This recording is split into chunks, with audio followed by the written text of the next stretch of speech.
न कर्मणा न प्रजया धनेन न कर्मणा न प्रजया धनेन त्यागेनैके अमृतत्वमानशुः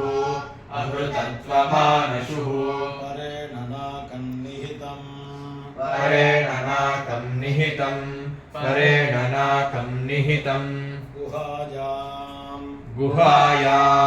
गुहायां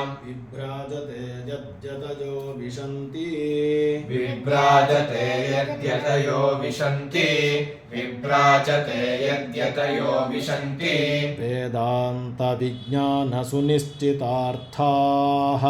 वेदान्तविज्ञानसुनिश्चितार्थाः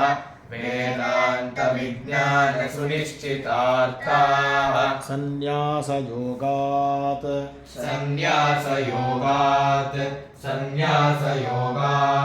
यतयः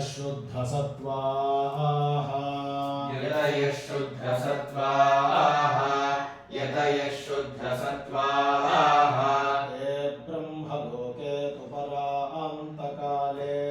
ते ब्रह्मलोके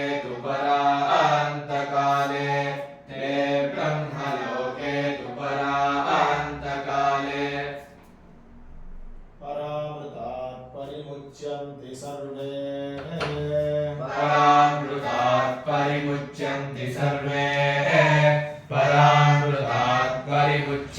सर्वे दहरं विपाप्मम्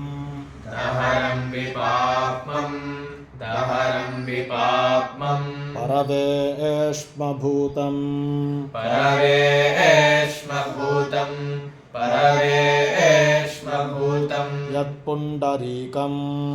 यत्पुण्डरीकं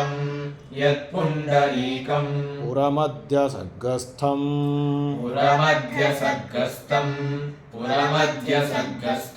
तत्रापि दहरं गगनं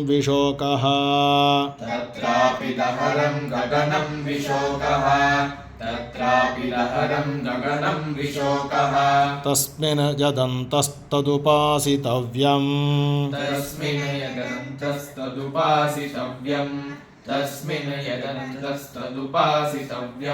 यद्वेदादौ स्वरः प्रोक्तो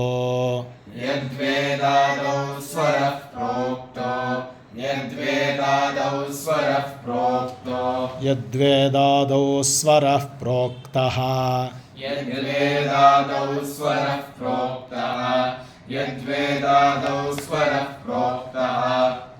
वेदान्ते च प्रतिष्ठितः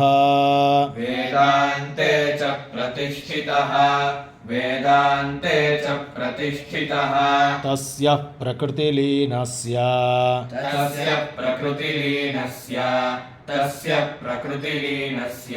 यः परः स